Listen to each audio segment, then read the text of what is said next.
Централен дневник на регионалната К1. Добро вечер. Со настаните од регионот, Македонија и светот одиме веднаш по кратките најави. Останете со нас. Пензионерите задоволни од покачувањето на пензиите.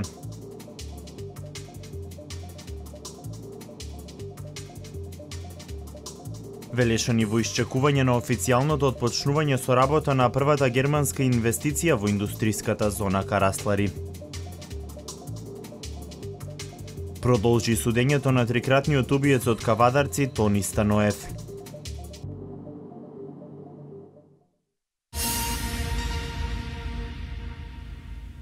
Председателот на владата на Република Македонија Никола Груевски на самитот на Обединетите нации за одржлив развој ги презентираше активностите, политиките и мерките кои владата ги спроведува под ова прашање.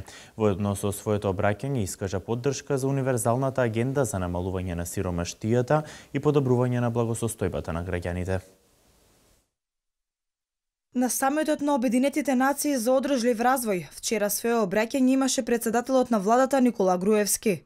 Поддршка за универзалната агенда за намалување на сиромаштијата и подобрување на благосостојбата на граѓаните, преточена во документот Трансферирање на нашиот свет, агенда за одржлив развој 2030, изрази Груевски, кој воедно во своето обраќање истакна дека целите за одржлив развој треба да се постигнат со здружени сили во партнерството. The Central European Initiative, the Republic of Macedonia is currently presiding over, wants to be actively engaged in the implementation of the post-2015 development agenda, and the member states express their readiness to make a concrete regional contribution to transfer know-how and exchange the best practices in the different sustainable development initiatives, capacity building of public institutions, and in awareness raising.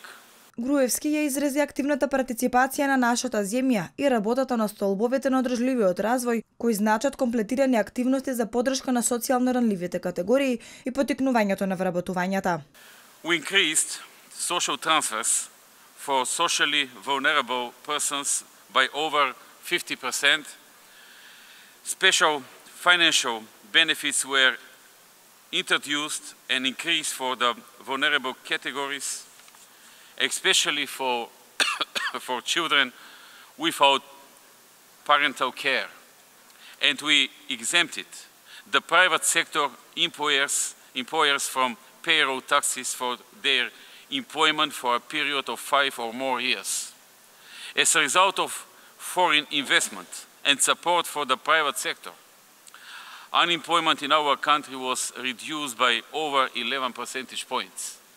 For the employment of people under 35, the state pays contributions for social insurance and personal income tax. Премиерот на самитот ги потенцираше и активностите, политиките и мерките кои владата ги спроведува за поддршка на младите и достигнување на родова еднаквост.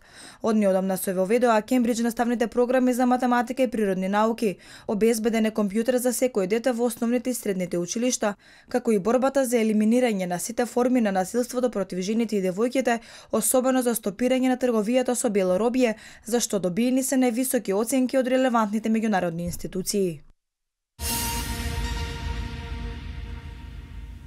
Поголема пензија за 621 денар на 5 октомври ќе добијат сите пензионери во земјава. Одлуката за покачување ја донесе владата на последната седница. Пензионерите задоволни од покачувањето. Со линеарното зголемување на пензиите за 5% на 5 октомври со исплатата на септемвриската пензија, секој пензионер во земјава ќе има зголемена пензија за 621 денар. Оваа одлука владата ја донесе на последната седница, на која поминаа и законските измени за социјално најзагрозени граѓани. Со став за зголемувањето излезе Сојузот на Сдружение на пензионери на Македонија. Ако не беше ова буџетско помагање, тогаш пензионерите ќе добија помала пензија, а на овој начин им се подобри и стандардот, а и таа социјалната сигурност на поголем број на пензионери. Ние како Сојуз сме хуманитарна организација, солидарна организација и затоа како Сојуз ги прифаќаме ваквите оцеки и решенија. Аргировски ја поздрави одлуката на владата и додаде дека радува фактот што и во буџетот за наредната година се предвидува ново зголемување на пензиите за 5%.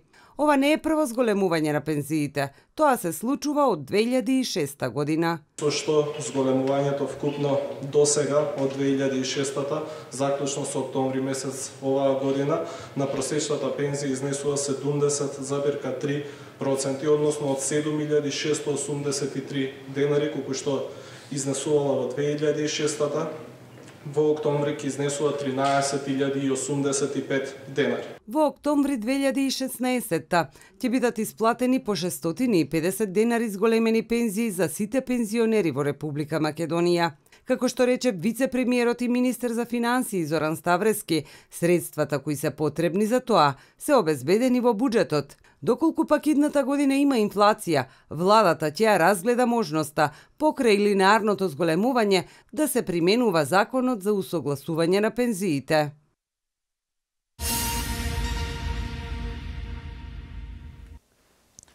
Ке се продаде ли велешката керамичка индустрија Киро Кјучук? Последните информации од денешното наддавање велат дека таа е пред продажба од 68 милиони денари, која воедно беше највисока понуда од страна на македонска фирма, неофицијално формирана од турски инвеститор.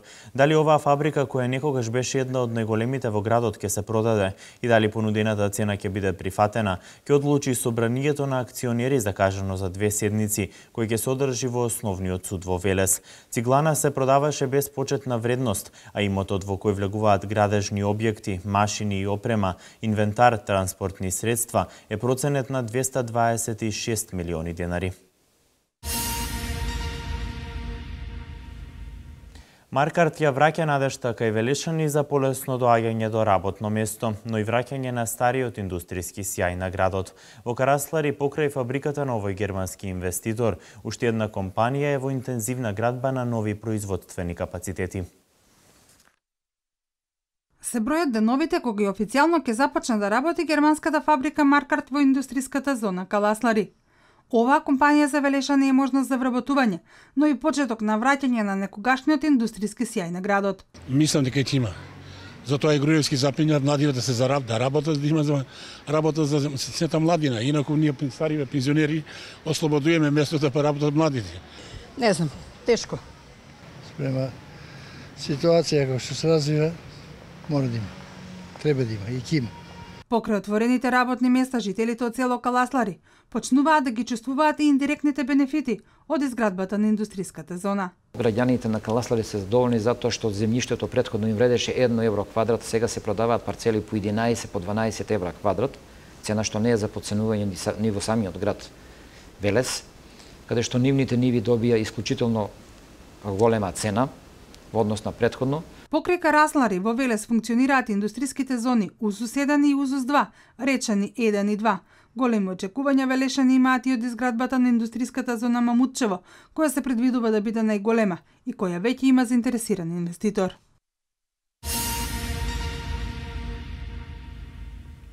Според редовниот економски извештај за Југоисточна Европа на Светска банка, забележани се највисоки стапки на раст проектирани во 2015 година, и тоа 3,2% во Македонија, 3,4% во Црна Гора, а најниски се во Србија со 0,5%. Тоа покажува дека Македонија е со висока стапка на вработеност во регионот. Во извештајот се вели дека како изминува 2015 година, економскиот раст долж регионот е стимулиран од закрепнувањето во домашната побарувачка и развојот на глобалната економија. Во основното училиште Тоде Хаджи Тефов во Кавадарци успешно се реализира проектот меѓуетничка интеграција во образовниот систем. Проектот е во соработка со УСЕИТ, училиштето доби нова ограда и хортикултурно уредување на дворната површина. Нова ограда и хортикултурно уредување на дворната површина доби основното општинско училиште Тоде Хаджи Тефов од Кавадарци. Градоначалникот Александар Панов, заедно со представници на УСЕИТ, го посети основното училиште каде што беше извршен технички прием на заедничкиот проект кој се реализираше во минатиот период. УСЕИТ ни помага да направиме една целина во ова училиште, нели, освен спортската сала на ова училиште веќе не му фали ништо. ние во иднина, во блиска иднина ќе интервенираме и во промена на парниот котел, односно да комплетно го направиме школото енергетски ефикасно и интервенција ќе имаме на кровот. Директорот на училиштето Никола Нешковски пак нагласи дека ова е дел од проектот меѓуетничка интеграција во образовниот систем, на кој работат околу 2 години. Воедно Нешковски искажа задоволство од соработката со USAID. Нашите пари се наменети, односно имаме градежни зафат направен во подрачното училиште во село Бегниште, изработка на скалите, изработка на надворешни 2 влезни врати, изработка на бекатон плочки, патеката изработена и подпорниот зид кој беше руиниран, го изработивме, а додека локална самоуправа учествува тука во двора на училиштето. Задоволни од завршената работа во ова училиште се и представниците од USAID. Раководителот на проектот Небојша Мојсовски рече дека годинава со поддршка од USAID реновирани биле 13 училишта во земјава. Успеавме заедно со општината и со школото да ја замениме старата ограда, да поставиме нова, која што е и од естетски аспект влијае добро на учениците, меѓутоа и од аспект на сигурност за дечињата и како ќе допринесе да биде по-сигурно нивното движење во рамки на училиштето. Тоа е само една од активностите кои што ние правиме во Македонија. Следно што градоначалникот Александар Панов го најави е можност за нова соработка со USAID при помош за изградба на концертна сала во основното музичко балетско училиште Лазо Мицев Рале. Во Основниот суд во Велес продолжи судењето на трикратниот убиец од Кавадарци Тони Станоев. Колешката Дијана Иванова го следи овој случај. Пред истиот судски совет во Основниот суд во Велес продолжи судењето на Тони Станоев, трикратен убиец од Кавадарци. На главниот претрес своји изјави дадоа балистичарот, патологот и невропсихијатрот, кој работеа во изготвување на вештечењето. Во него стои дека Станоев бил пресметлива личност и во трите жртви пукал од позиција лице в лице. За одбраната сепак има дилема околу балистичкото тврдење дека пиштолот не бил склон на само испукување.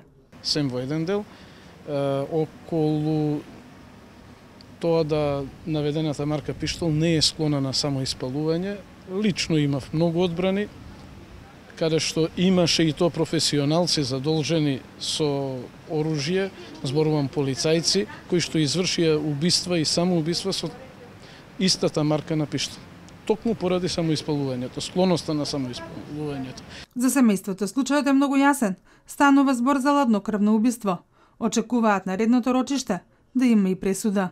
Од сослушаните сведоци, посебно од извршеното вештачење на вештите лица, балистика, невропсихијатрија и третото лице, се потврди дека кај обвинетиот Тони Станоев постои умисла, постои вина, постои пресметливост во време на сторување на кривичното дело.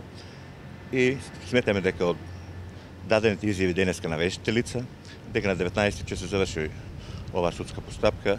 На 9 ноември минатата година, обвинетиот Станоев повербал на расправија во семејниот дом на родителите на супругата, ги застрела Илија, Билјана и Снежана. Супружниците Илија и Билјана починале на лице место, додека Снежана во Кавадаречката болница. Судењето продолжува на 19 наредниот месец.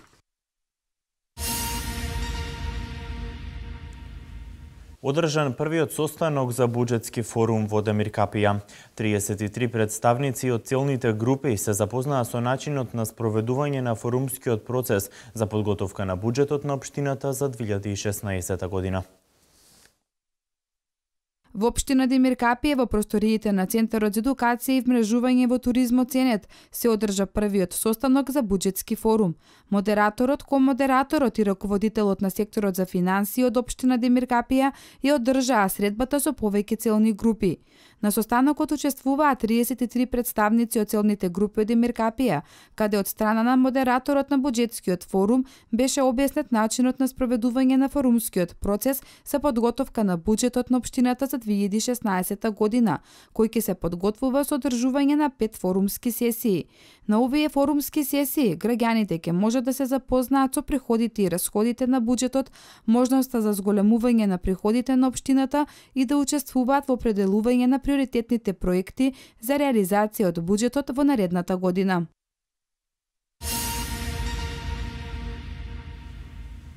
Во работна посета на општина Неготино беа представници на Републичкиот совет за безбедност на сообраќајот на патиштата, предводени од секретарот на оваа организација Ристо Минчев. Целите од втората национална стратегија за унапредување на безбедноста на сообраќајот и програмата за работа за 2015 беа тема на средбата со градоначалникот на општина Неготино Ванчо Апостолов. Беа согледани актуелните состојби во безбедноста на сообраќајот на територијата на општина Неготино, и тоа според спецификите на ова подрачје и договарање на стратешки мерки, цели и активности за подобрување на безбедноста на сообраќајот во Неготинската општина. Општина Неготино реализира активности на локално ниво во рамки на кампањата за подобрување на безбедноста. Институтот за јавно здравје со поддршка на Министерството за здравство по 15 пат го одбележа 29 септември, денот на срцето. И оваа година традиционално се организира активности за подигање на свеста кај населението за здрав начин на живот, како и превенција и последици од кардиоваскуларни заболувања.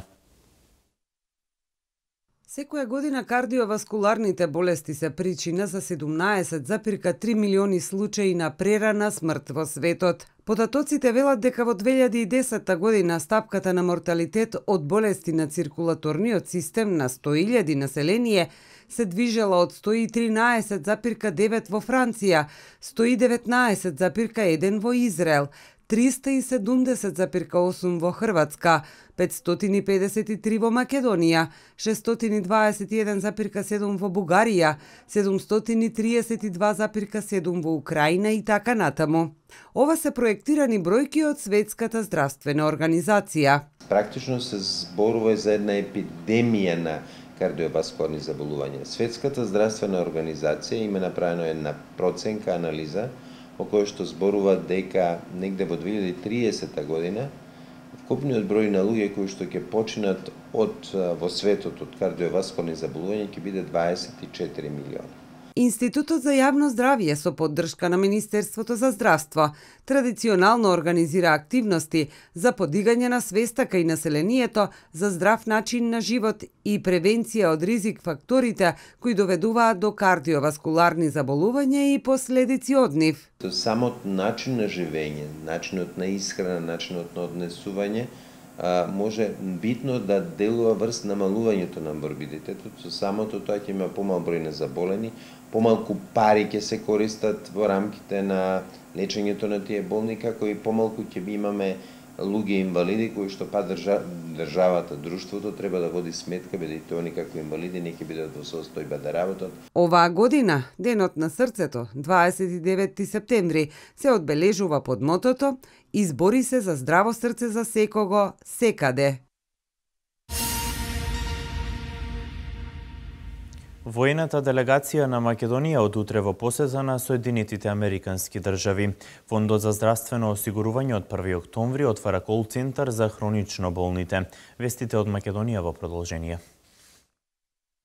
Забрзува растот индустриското производство. Во август статистиката бележи раст од 12,7%. Ова е прв повисок раст на индустријата од почетокот на годината и се поклопува со периодот на надминувањето на политичката криза, пишува Економски МК. По сектори во август силен раст забележа рударството од 18,2%, споредено со истиот месец во 2014 година. Преработувачката индустрија забележала раст од 8,4%, а во секторот снабдување со електрична енергија растот изнесува 45%. Од почетокот на 2015 година индустријата на периоди беше во негатива, па затоа кумулативно од јануари до август производството бележи скромен раст од 1,7%.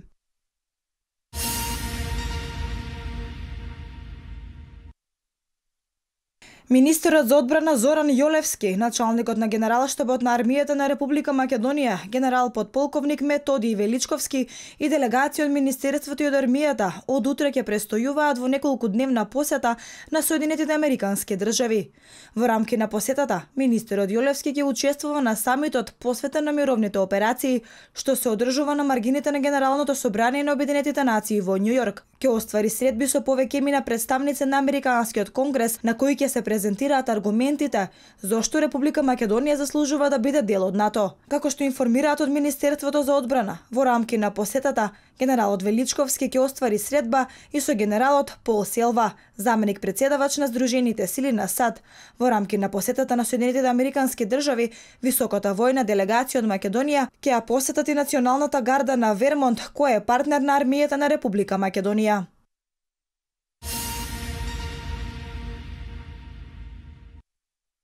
Фондот од 1 октомври започнува со директна комуникација со осигуреници кои се хронично болни од кардиолошки, бубрежни заболувања и диабетес.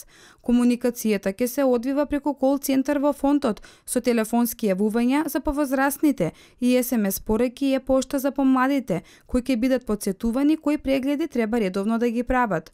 Оваа директна комуникација со осигурениците ќе ја вршат тимови од Фондот за здравствено осигурување на Македонија, која ќе се одвива преку неговиот кол центар.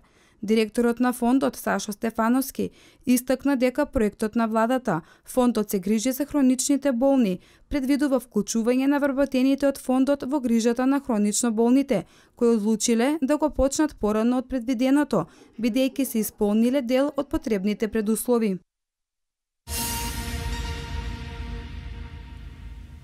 Каталонците извоија победа со обезбедување на 72 од 135 пратенички места во регионалниот парламент. Афганистански талибанци во градот Кундус извршија жесток напад и зазидоа болница и неколку згради. Вести од светот. Главната сепаратистичка алијанса Заедно за да, што ја сочинуваат владеачката партија Конвергенција на председателот Артур Мас и малата крајнолевичарска и сепаратистичка партија Есквера Републикана, обезбедија 72 од 135 пратенички места во регионалниот парламент. Овие партии заговараат одцепување на Каталонија од Шпанија, а тие обезбедија апсолутно мнозинство на регионалните избори. Представници од победничката алијанса објаснуваат дека намерата за еднострано одцепување е резултат на политиката на владата во Мадрид, за која велат дека не дозволува легален референдум за независност. Според последните анкети, повеќето од каталонците се согласуваат со одржувањето референдум за независност, но се длабоко поделени околу одцепувањето од Шпанија. Во Каталонија живеат 7,5 милиони жители, која е една од најбогатите во Шпанија.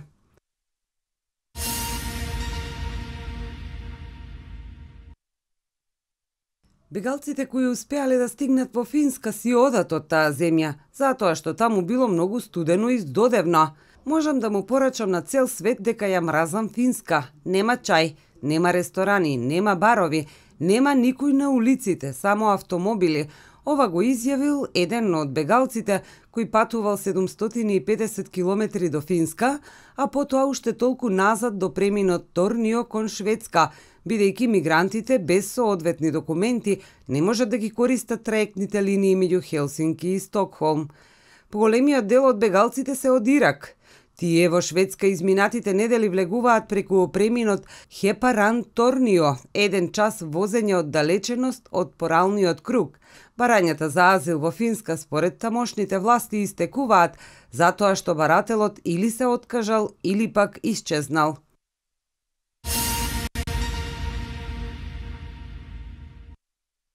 Четири цивили загинаа, 47 беа ранети во жесток напад кој рано утринава од 3 насоки врз афганистанскиот град Кундис го извршија афганистанските талибанци. Кундис е престолнина на истоимената провинција. Во судирите со силите за безбедност, кои исто така претрпеле жртви, загинале 20 бунтовници. Според изјавата на портпаролот на началникот на полицијата на Кундис, бројката не е конечна. Талибанците зазедоа болница со 200 легла во Кундис и уште неколку владини згради. Нивниот портпарол Зибула Муџахид на Твитер објави дека бунтовниците заселе болница во јужниот дел на градот.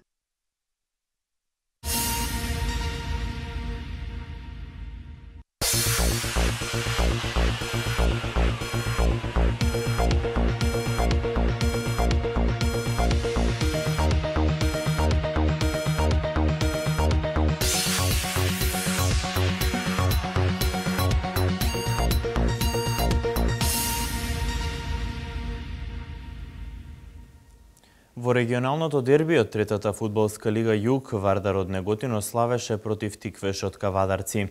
Кошаркарскиот суперкуп на Македонија го освои МЗТ Скопје. Најкорисен играч во финалето беше Мираковски. Домашен спорт. Спектакл во Кавадарци во петото коло од третата фудбалска лига Југ, каде беше одигран дуелот помеѓу екипите на Тиквеш и Вардар од Неготино. Двата црвени картони, трите погодоци и петилјадната публика, која приреди вистинско шоу на трибините, беше епилогот од овој дуел. Гостите на овој меч победија со 2:1. Двата гола за Вардар ги постигна Чушев, додека Стојановски атрактивно со ножички го постигна единствениот гол за Тиквеш. Кавадарчани промашија и удар од белата точка. По овој надпревар Вардар од Неготино се наоѓа на лидерската позиција на табелата со 15 бодови, 3 повеќе од второпласираната победа од Валандово.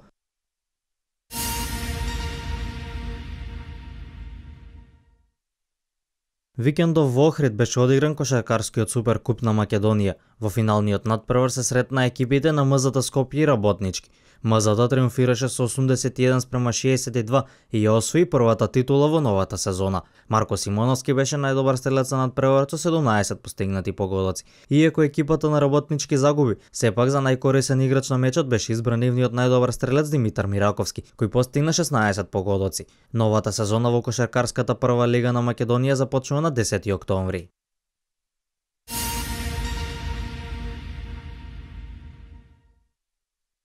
Во второто коло од ракометната лига на шампионите екипата на Вардар го победи унгарскиот представник Пик Сегет. Откако првото полувреме заврши со нерешен резултат, Вардарци во второто успеа да го скршат отпорот на противникот. Крајниот резултат на мечот беше 27:23. Најефикасен играч на Вардарци беше Карачик, кој постигна 5 погодоци, а голманот Штербик запише 13 интервенции. Следниот надпревар екипата на Вардар го игра на гостински терен против екипата на Кристенштад. Во вториот меч од нивната група Рајнекар победи на гости во Данска кај Колник со 30:18. Вардар и Рајнекар со по 4 освоени бодови се наделба на првата позиција во групата Б.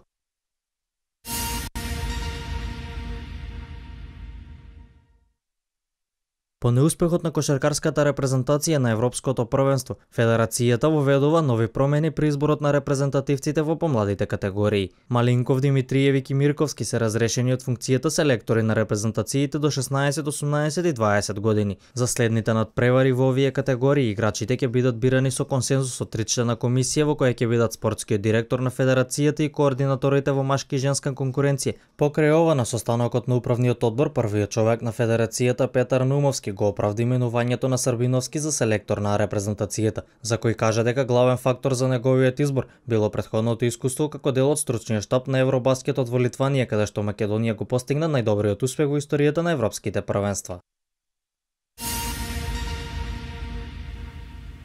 Интер ја загуби лидерската позиција во Италија, Борусија Дортмунд пак не победи.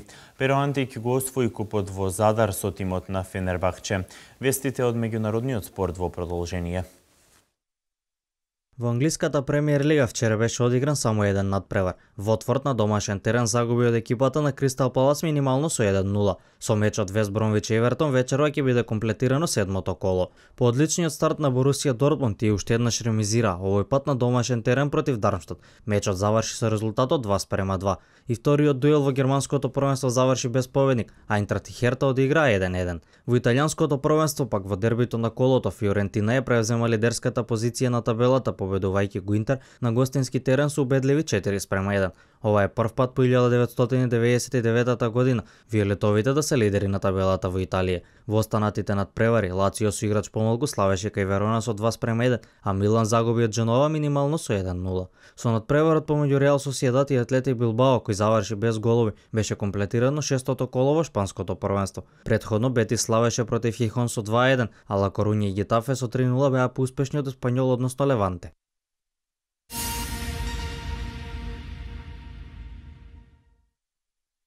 Турскиот кошаркарски клуб, за кој од оваа година настапува и Перо Антик, го освои турнирот во Задар. Тие со 3 победи на турнирот стигнаа до трофеот, каде во финалниот дуел ја совлада екипата на Бајерн со 76:55. Антик, кој во првите два меча постигнуваше дабл-дабл учинок, не настапи против германскиот клуб, но покажа дека ќе биде еден од клучните играчи во тимот на Желко Обрадовиќ. Најефикасен играч во Фенербахче беше Јан Весели, кој постигна 16 кошеви.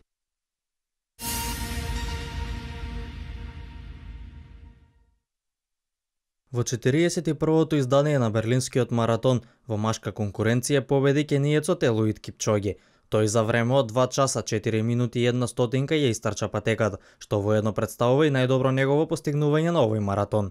Второто и третото место ги завземаа неговиот сонародник Киптоани и етиопјанецот Лилеса. Во женска конкуренција исто така победи над преварувачка од Кенија. Гледис Чероно постигна резултатот 2 часа 19 минути и 5 стотинки. На второто место заврши Кебеда од Етиопија, на третото место уште една кенијка. На маратонот во Берлин оваа година учествуваа повеќе 41.000 надпреварувачи од 131 земја.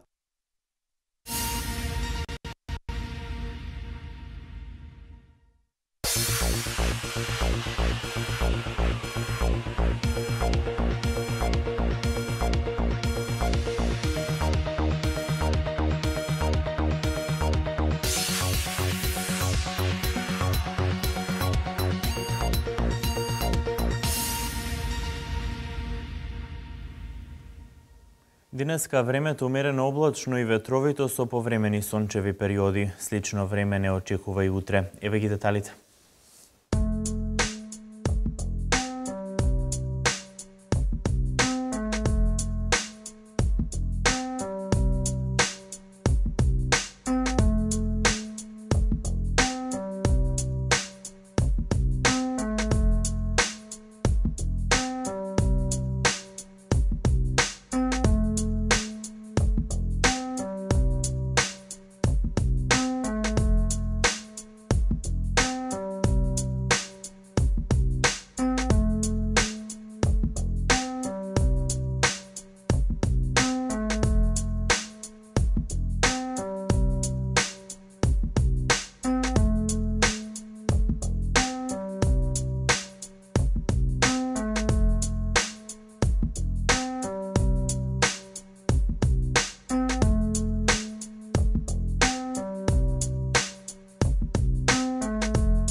Благодарам на вниманието, почитувани. Останете и понатаму со нашата програма. Пријатно.